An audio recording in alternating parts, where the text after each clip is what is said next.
கர்த்தருடைய பரிசுத்த நாமத்திற்கு மகிமுண்டாகட்டும். ஆண்டவராகிய இயேசு கிறிஸ்துவின் நாமத்தினாலே அன்பு கர்த்தருடைய பிள்ளைகளாகிய தங்கள் அனைவருக்கும் ஸ்வீட் ஊழியத்தின் சார்பாக வாழ்த்துக்களையும் ஸ்தோத்திரங்களையும் தெரிவித்துக் கொள்கின்றேன். அப்போஸ்தலருடைய நடபடிகள் 7ஆம் அதிகாரம் 10வது வசனம். அப்போஸ்தலர் 7ஆம் அதிகாரம் வசனம் 10.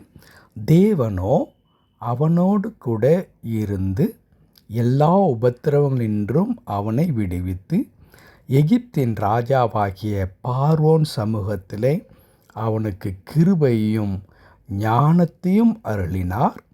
அந்த ராஜா அவனை எகிப்து தேசத்திற்கும் தன் வீடனைத்திற்கும் அதிகாரியாக ஏற்படுத்தினான்.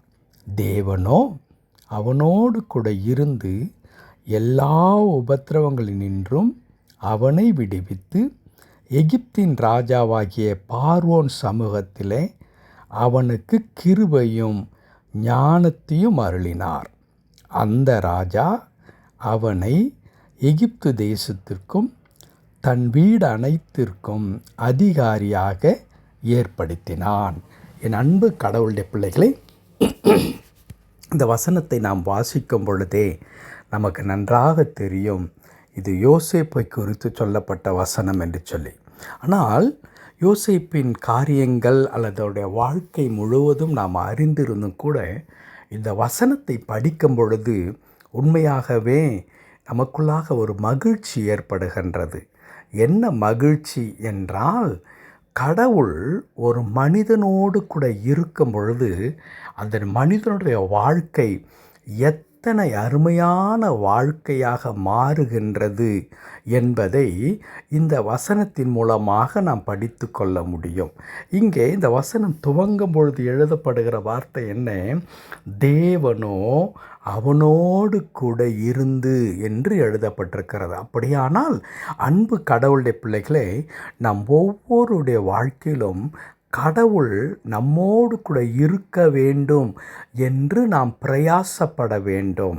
அதற்காக நாம் ஆண்டவர் மீது அன்பு செலுத்தி அவரை வாஞ்சித்து, ஆண்டவரே, எந்த சூழ்நிலையிலும் நீர் என்னோடு கூட இரும் ஆண்டவரே என்று நாம் கேட்க வேண்டும். தாவீது 51ஆம் சங்கீதத்தை பாவ அறிக்கை ஜெபமாக ஏறெடுக்கும் பொழுது ஒரு அற்புதமான ஒரு வார்த்தை அதில் குறிப்பிடுவார். ஆண்டவரே, பரிசுத்த ஆவியை என்னிடத்திலிருந்து எடுத்துக்கொள்ளாமல் இரும் என்று கேட்பார்.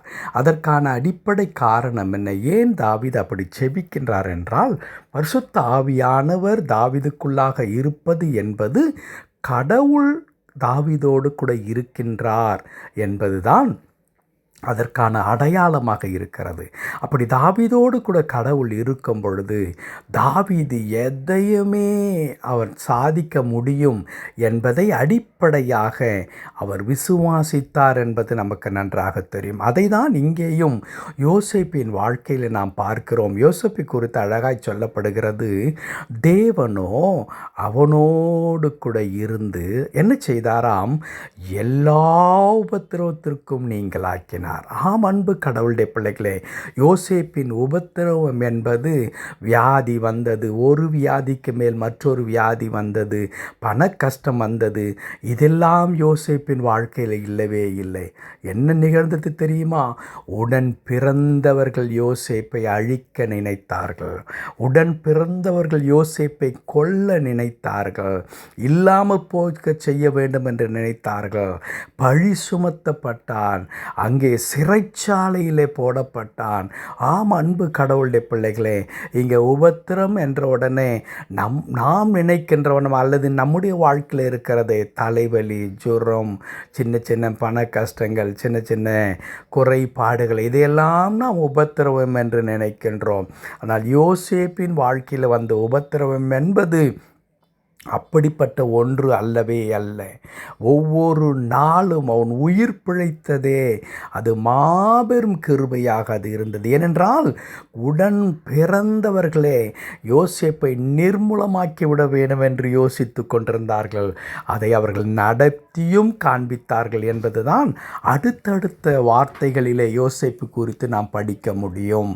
அன்பு கடவுளுடைய பிள்ளைகளே, ஆனால் அப்படி மனிதர்கள் யோசேப்புக்கு விரோதமாக எழும்பி அவரை இல்லாமலே போகச் செய்ய வேண்டும் என்று நினைத்து அதற்கான பிரயாசங்களை முயற்சிகளை எடுத்திருந்தும் கூட தேவனோ கடவுள் அவனோடு கூட இருந்ததினால் ஆண்டவர் என்ன செய்தார்? அவருடைய எல்லா உபத்திரவத்திலிருந்து நீங்களாக்கினார்.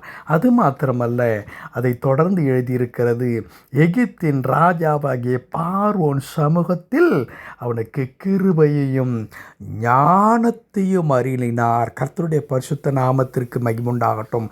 அதற்காகத்தான் நான் துவக்கத்திலேயே சொன்னேன், இந்த வசனத்தை படிக்கும் பொழுதே ஒரு மகிழ்ச்சி நமக்குள்ளாக உண்டாகிறது.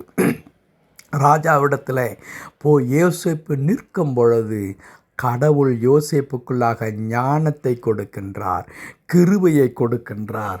அதன் மூலமாக அந்த ராஜா என்ன செய்கின்றார்? எந்த தேசத்தில் யோசேப்பு அடிமையாக கொண்டு போகப்பட்டாரோ, எந்த தேசத்தில் யோசேப்பு சிறைச்சாலையில் அடைக்கப்பட்டு ஒரு சிறை கைதியாய் கிடந்தாரோ, அதே தேசத்தின் அதிபதியாக யோசேப்பு மாறுகின்றார். ராஜா மாற்றுகின்றார். எகிப்து தேசத்திற்கு மாத்திரமல்ல, தன் குடும்பத்திற்கும் தன் சொந்த குடும்பத்திற்கும் அதிகாரியாக அந்த ராஜா ஏற்படுத்துகிறதை நாம் பார்க்கிறோம்.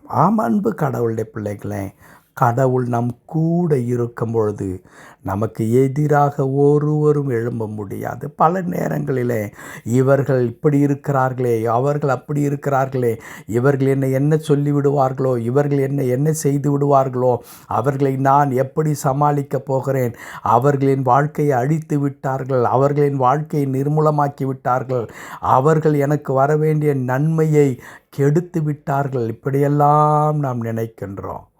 அவர்களை பார்த்து கவலையும் படுகிறோம், கோபப்படுகின்றோம். அன்பு கடவுளுடைய பிள்ளைகளே, கடவுள் மட்டும் நம்மோடு கூட இருக்க வேண்டும் என்று நாம் பிரயாசப்பட வேண்டும். அப்படி கடவுள் நம் கூட இருப்பாரானால் அவர் நம்முடைய எல்லா உபத்திரவத்தையும் நீக்கி போடுகிறவர் மாத்திரமல்ல, எந்தெந்த இடத்துல நாம் எப்படி இருக்க வேண்டும் என்று ஞானத்தை கொடுக்கிற ஆண்டவராக இருக்கின்றார். பிறர் கண்களிலே தயவு கிடைக்கச் செய்கின்ற ஆண்டவராய் இருக்கிறார். யார் நம்மை நிர்மூலமாக்க வேண்டும் என்று நினைக்கிறார்களோ அவர்களுக்கு அதிகாரியாக கடவுள் நம்மை மாற்றி போடுகின்றார். அன்பு கடவுளுடைய பிள்ளைகளே, அத்தனை அருமையான கடவுள் நம்முடைய கடவுள். யோசேப்போடு தேவன் இருந்தார் என்று எழுதியிருக்கிறது. ஒவ்வொரு நாளும் நீங்களும் நானும் ஜெபிக்கலாமா? ஆண்டவரே, இந்த நாள் முழுவதும் என்னோடு கூட இரும் ஆண்டவரே, இந்த நாள் முழுவதும் என்னோடு இரும் என்று சொல்லி, கர்த்தர் நம்மோடு கூட இருக்கும் பொழுது நம்மை வீழ்த்துவதற்கு ஒருவராலும் முடியாது, ஒருவரும் எழும்ப முடியாது. காரணம், நம்முடைய கடவுள் பராக்கிரமம் செய்கின்ற ஆண்டவராய், நம்முடைய வாழ்க்கையை குறித்து அவர் சிந்தித்திருக்கின்ற காரியத்தை நிறைவேற்றுகிற ஆண்டவராக இருக்கிறார். ஜெபிக்கலாமா? கிருபை நிறைந்த எங்கள் நல்ல ஆண்டவரே, உமக்கு நன்றி செலுத்துகிறோம். தேவனோ யோசேப்போடு இருந்தார். ஆண்டவரே, ஒரு மனிதரோடு நீர் இருந்தீரானால் அந்த மனிதன் எத்தனை அற்புதமான ஒரு மனிதனாக மாறி போக முடியும். அந்த மனிதனை வீழ்த்த நிர்மூலமாக்க ஒருவராலும் கூடாது. ஆண்டவரே, எங்களோடு இருந்தருளும் ஆண்டவரே, எங்களை அனுதினம் வழி நடத்தும் ஆண்டவரே. எங்கள் உபத்திரவங்களிலே இருந்து எங்களை விடுதலையாக்க உம்மால் மட்டும் கூடும். எங்களை உயர்த்த உம்மால் மட்டும் கூடும். எங்களுக்கு ஞானத்தை தந்து கிருபையை தந்து நடத்த உம்மால் மட்டும் கூடும். ஆகையால் உம்முடைய திருக்கரத்தில் எங்களை தாழ்த்தி அர்ப்பணிக்கிறோம். என் தேவன், எங்கள் ஒவ்வொருவரையும் பொறுப்படுத்தி கொண்டு இந்த ஆண்டின் ஒவ்வொரு நாளும் கடவுள் எந்த சூழ்நிலையிலும் எங்களை விட்டு விலகாதிருந்து எங்களை அனுதினமும் வழி நடத்தும்படியாய் உம்முடைய திருக்கரத்தில் அர்ப்பணிக்கிறோம். எங்களை பொறுப்படுத்திக் கொள்ளும். மீட்பர் நாமத்தில் பிதாவே. ஆமென். ஆமென்.